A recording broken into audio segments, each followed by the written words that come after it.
Okay, well, I'm about to share chapter 29. This is a long chapter, unlike chapter 28, and it is not dark. What amazes me is the dark chapter.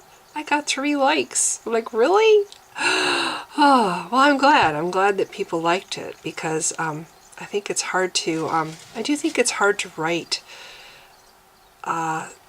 stuff like, well, what chapter 28 is. I think it's hard to find a balance as far as what to include, what kind of description to include, what is too much and what isn't enough. So if people liked chapter 28, I'm very happy about that, actually.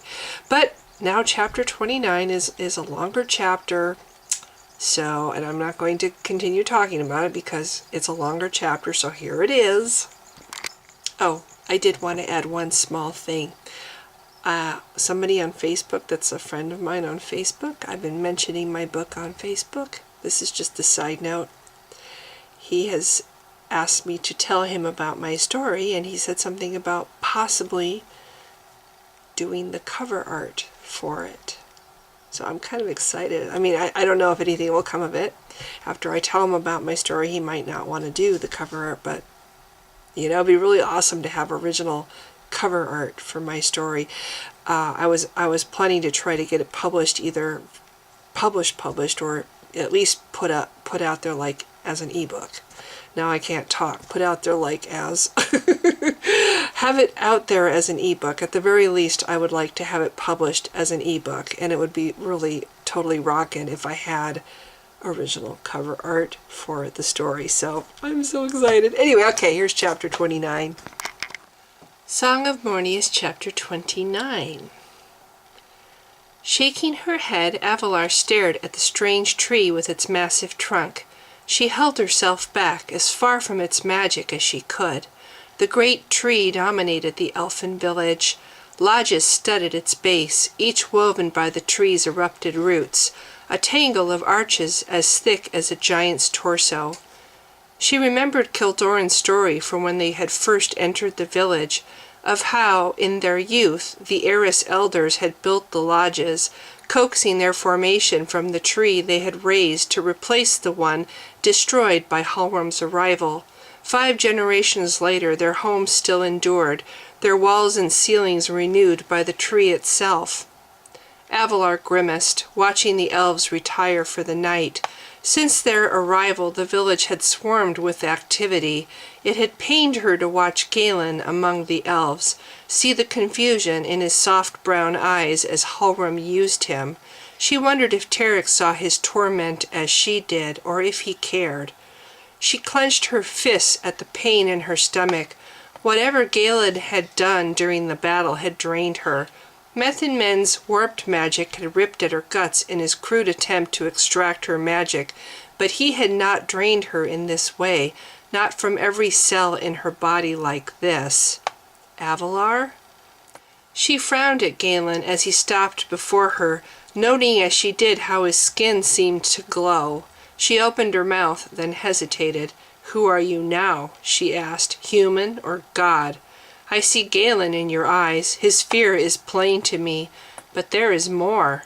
She lowered herself slowly, crouching at his level, the tip of her scabbard burying itself in the snow. Unflinching, he stared back.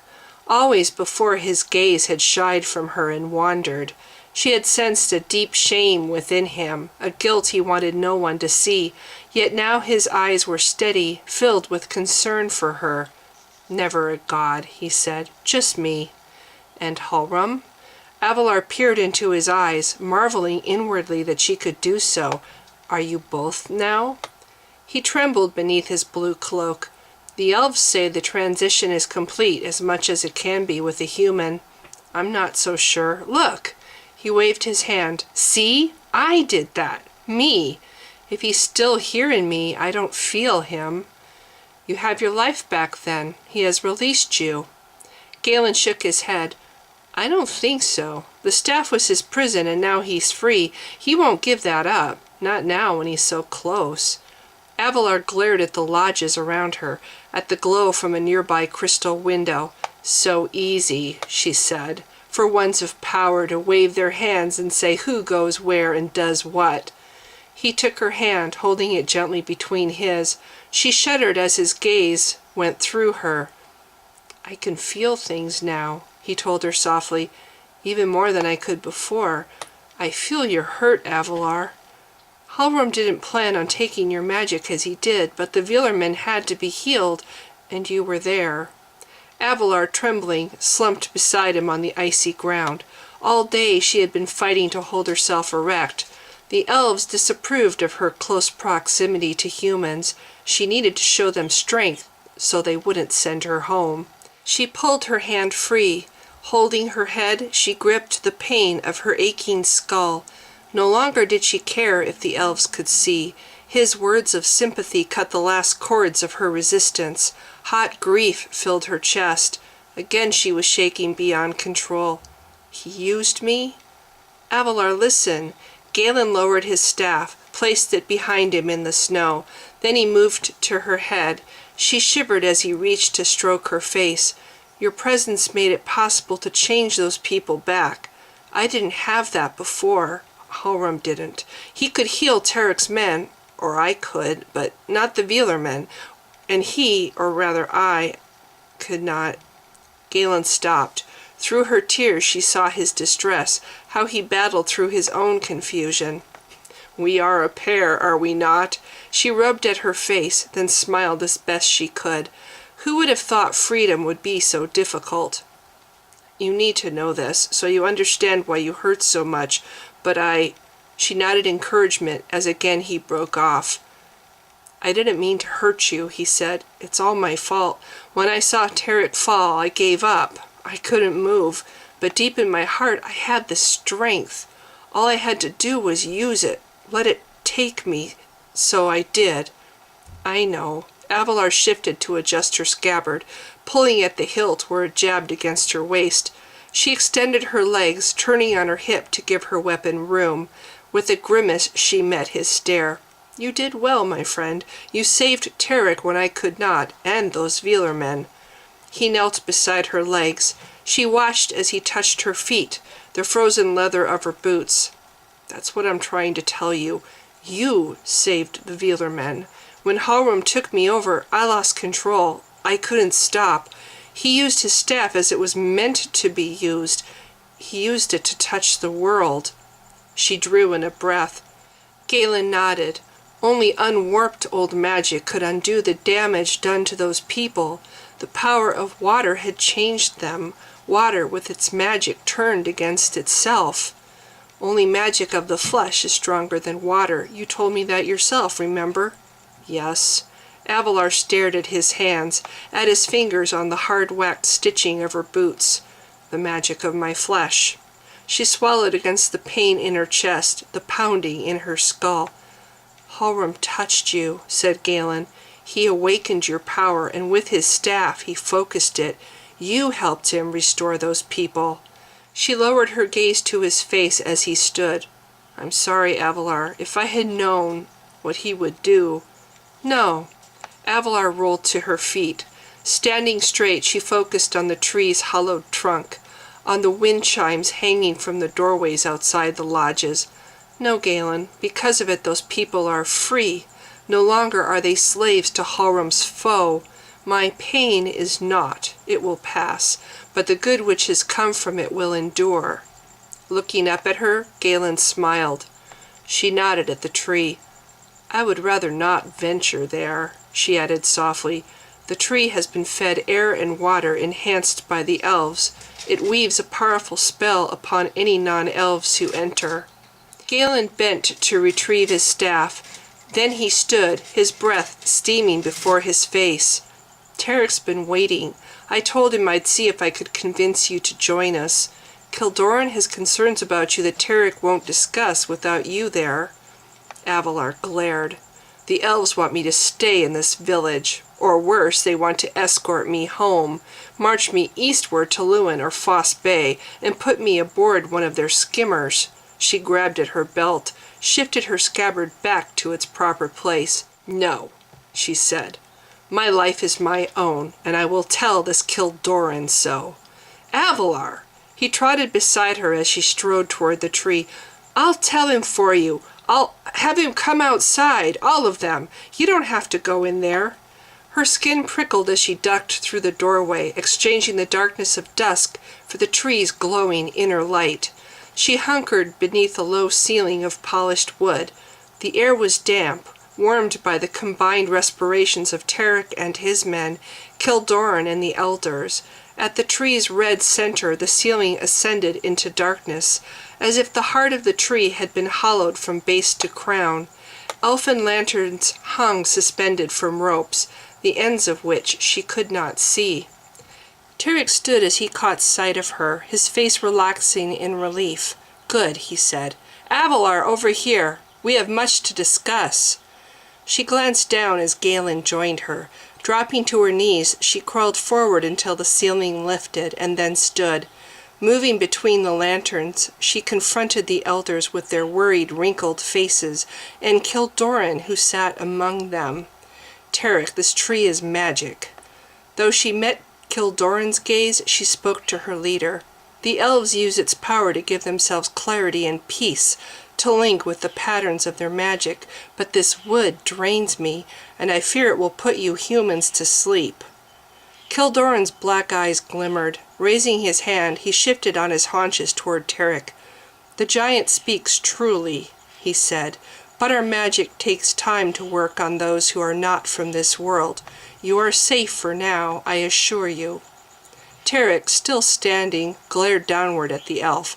"Is it draining her?" he snapped. "She's been through enough, Elder Kildoran." Kildoran turned to read her face. Defiantly, she stared back with her eyes narrowed, scrutinizing him as his people had done all day to her. "It is," said the elf, "but not in a harmful way. It savors her magic. Our tree is a haven for all who enter here. It will not damage her, Leader Florn." Morriston growled from his seat opposite the elves. "Enough talk of magic," he said. "Let's return to the matter at hand. Tarek, you need me. You need my strength with Virgen gone, and my sword. I can't believe you'd ask me to stay here." Avalar, glaring at the elders, followed Galen to where Roth and the two guards sat on the polished floor. She recognized Grenner, the young warrior who wielded his sword left-handed, and behind him the three surviving Grainers who tended the ponies. Shakily, she lowered herself beside the humans. As she strained to focus through the light, the hilt of her sword dug into her hip. With an exasperated sigh, she rose to her knees, roughly unstrapped her scabbard, and settled back down, cradling her weapon on her lap in plain view. Around her the elders fell silent, their attention fixed on her sword's exposed hilt. Again she eyed them with silent defiance. "What I want has nothing to do with it," Tarek was saying. "Morriston, these people need leadership. They're humans now. For them it's as if they've been asleep. They have little memory left to them. They don't remember Tirdan or their lives before. They don't remember being Veelermen either. They're like children, Lieutenant. They will need someone to help them." "Tirdan is empty," Tarek continued. "Let's give these people back their city and let it shelter them. In the morning I want you to lead them there. Show them how to hunt and build fires, all the things they've forgotten. Help them survive until spring. Assuming there is a spring." Morriston, his black eyes glinting orange, shook his braided hair. "That's the problem, isn't it? You can't guarantee any of us will be here in a 9th day. So let me go with you, Commander. Let the strength of my blade help you win this thing. I'm your third in command. Without Virgen, you need me." Tarek nodded. "You and Grenner will stay. If we fail and Talankai survives it, I want to make sure there's a strong man left here, someone to lead the next army after we're gone. Perhaps you'll find some other way, Morriston. Maybe you can reach those people who worship Malian, convince them to stop killing. Malian would be forced to leave then. If he doesn't get fed, he'll starve." "No." Avalar, listening hard, shook her head. She caught at her flicking braid and pressed it still against her chest. "We thought he would depart too once my people escaped the mines, but he did not. He invented new ways to create suffering and death. She glanced down at Galen. He sat forward on his haunches beside her, arms wrapped around his knees. Just as she did, he studied the elves, focused his scrutiny on Kildoran. The elf leader returned his gaze with a look of deep affection. But not for the human, she realized with a grimace. Kildoran's love was for the warder in his eyes. "It's true," came a voice. Avalar looked up and stared. From the tree's hollowed interior, Argus descended slowly, his green outline flicking back and forth against the red-brown heartwood. He smiled at the upturned faces as he lowered himself, the expressions of stunned amazement he created. Then, standing between the humans and elves, he bowed low. Gasping, Roth grabbed for his sword. At once, Galen stopped him with a tap on his arm. "That's Tarek's ghost." Avalar heard him whisper to Tarek's youngest lieutenant, "The one from the castle, the one you couldn't see." "That's right," said Argus. "But here in this tree, everyone sees me. This is why I've decided to come. Lord Tarek has kindly disposed of my sword's scabbard, thus freeing me to roam the countryside. Unfortunately, I am still locked to my ancient blade, however, so here I am at your service, wisdom personified." "Well, sort of." "Argus," Tarek said softly, "say what you've come to say, please." "That's right," Argus snapped. "Always in such a rush. That's the living. Well," he stopped at Tarek's hard scowl. "Oh, very well then, I'll be brief. This idea of starving Malian out won't work. We tried it after the giants were free. My knights gutted Mount Chestnut until for years it stood empty, but somehow he returned." "Great, so we can't starve him." Tarek waved at the ghost, gesturing him sideways to better see Morriston's face. "My point is, Lieutenant, there are other things you can try, as long as people exist to fight." "Understood."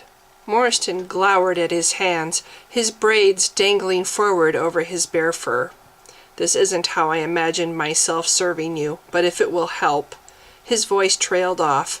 Light gleamed from his ebony skin as he looked up. "I could spend the winter training some of those people, teach them to fight. Like men this time." Tarek nodded to the larger man. "Yes, exactly." Kildoran leaned forward where he sat. "This is all very well, Leader Florn. I am pleased to know these humans will be cared for. But what of the giant? You have already agreed to leave your horses and take our Shan, but she cannot ride them." "Nor could I ride horses," Avalar growled from her place beside Galen. "We think it best if she stays with us." Kildoran stood to face her, his thin nostrils flaring. "This route along the Shikaya River is stained with giant blood. She will sense it. For her, it will trigger memories that will tear her out of herself, break her grip on reality. She will become savage, Leader Florn, dangerous, a threat to you all." "Hardly." Avalar gripped at her scabbard, clenched it hard with both hands. "I have lived with my father's memories all my life. I do not fear them, nor would I ever threaten or harm these people I care about." "You have no idea what that valley will do to you, giant." Standing, Kildoran shifted to face her. "Your people are driven by strong emotions, by the fire of your blood. You say you can control yourself now, while you sit idle in the warmth of our tree, but you have little ken of your own strength.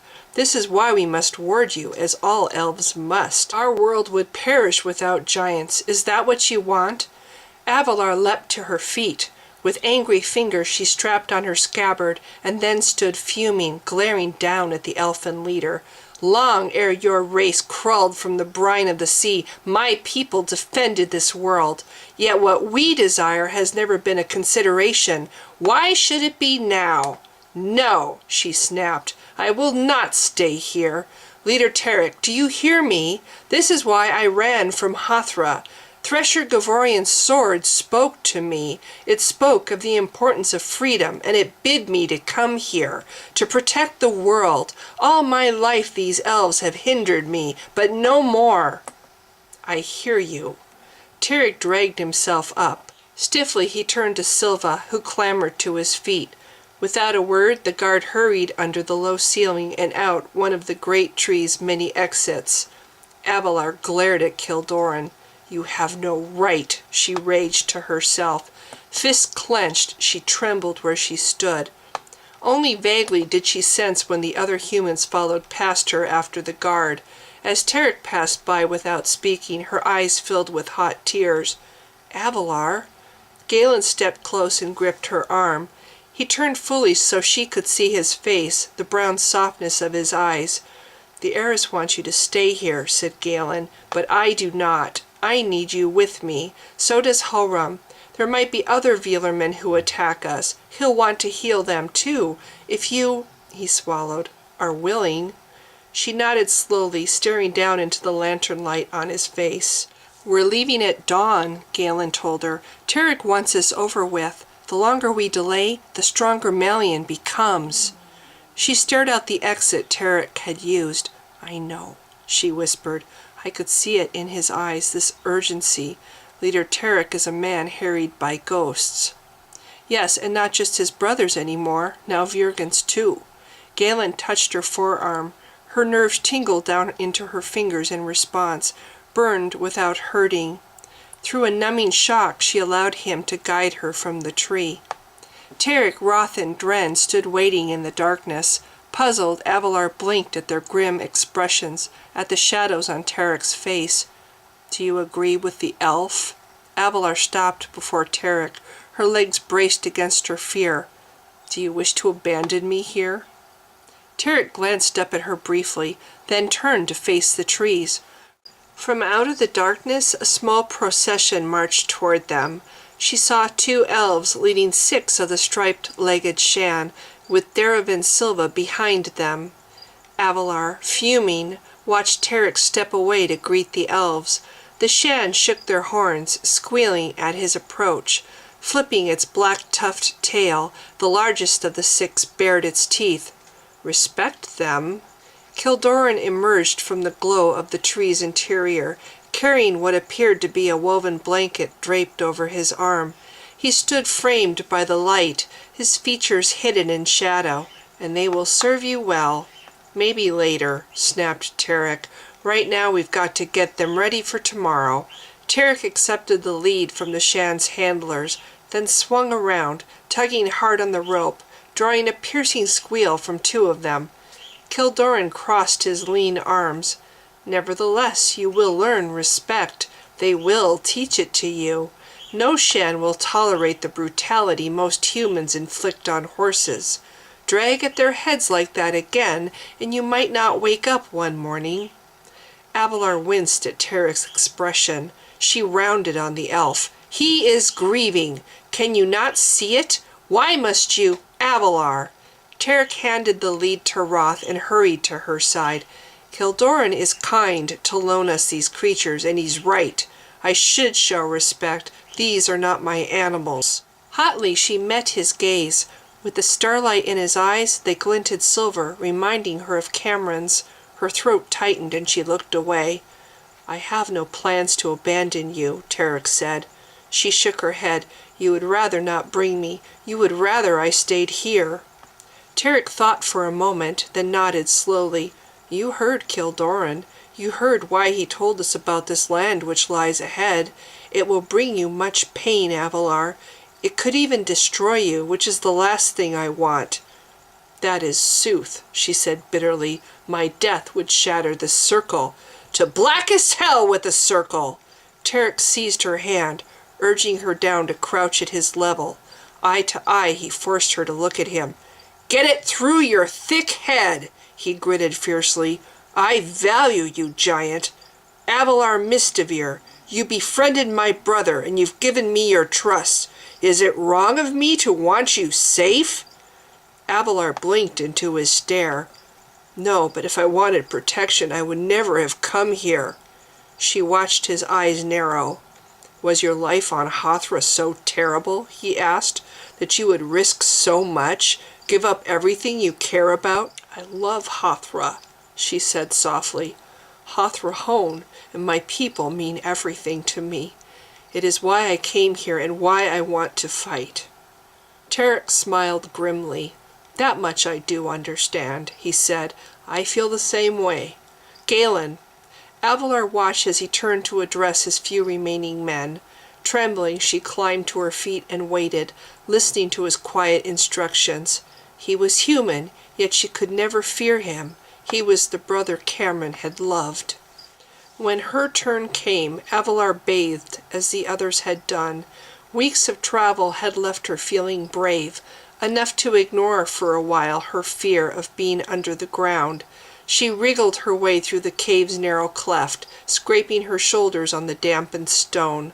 Confronted by steam, Avalar undressed herself quickly, then placed her armor, sword, and belt to one side, her tunic and fur in a pile beside them. Quick elfin fingers snatched her clothing away as she lowered herself into the tiny pool.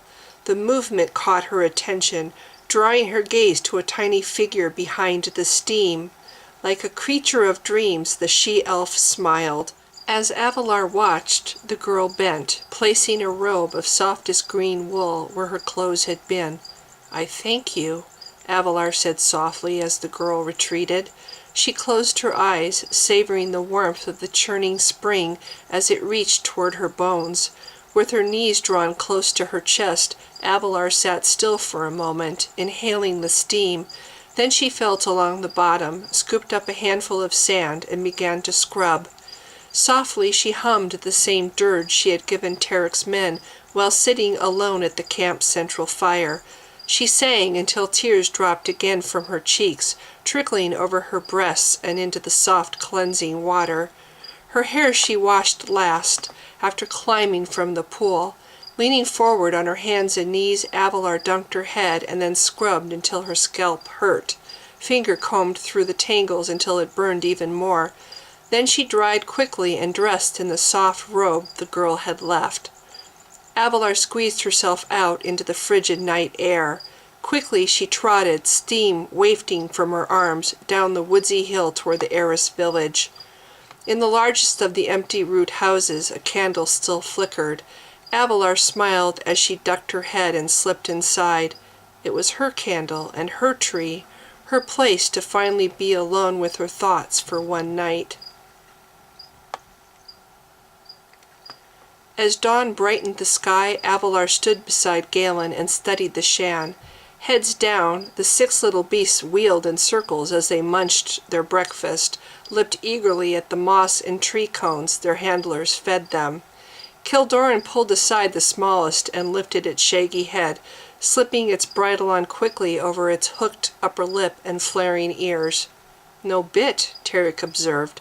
He stood close to the elf, leaning down with his hands on his knees to watch. "Bit?" Kildoran glanced sideways. He shook his head and stepped back. "The Shan have no need for them. Pressure on the nose suffices, right behind the nostrils. Most of our Shan require no pressure at all. Dig in with your tailbone when you want them to stop, or nudge here." He prodded where the back of the neck dipped into the shoulder. "When you want them to go. Never kick. The Shan react like prey if you kick them. With magic they will defend themselves." "You may use the reins," Kildoran continued. He moved beside the small creature and demonstrated, holding one rein loosely in each hand. "But the Shan know best where the ice is strongest. I suggest as much as possible you give them their head." Avalar watched the elf mount the wide-backed little beast, and then Tarek after Kildoran jumped off. She glanced at Galen. "I wonder what magic they have," she whispered. "Have you heard?" He shook his head. "Haram might know," he said, "but he's being quiet this morning. I think he knows I'm sick again." "Galen!" Tarek called when the others were done. "Come here and try. This littlest one is for you. You should practice mounting him here with the elves to help." Galen shook his head. Kildoran, glancing over, smiled and moved to embrace him warmly. Avalar stared at the elf, at the strange mixture of affection and fear on his wrinkled face. When Galen relaxed enough to return his hard clasp, she turned away. Again she glanced down as Galen stepped back. He rubbed at his eyes, staring at the dampness on his hand. As Kildoran hurried off to help with the shan, he glanced toward her. "Halram?" she asked softly. He shook his head and smiled. "No, it's still just me. Halram is a warder. He doesn't really understand the concept of a farewell. But Kildoran wanted him to, so I let myself be what he wanted." "Ah." Avalar nodded as he left, and then watched him stop beside Tarek. He refused to mount the little shan he was given. Instead, he walked in front, leading the creature behind the others. As the 6 shan plodded from the village in single file, Avalar eyed the pack left abandoned in the snow. The magical beasts would carry her companions, but had strength for little else. Stepping forward, she accepted the burden the shan would not. With a grunt, she took the weight of the tents and gear upon her shoulders.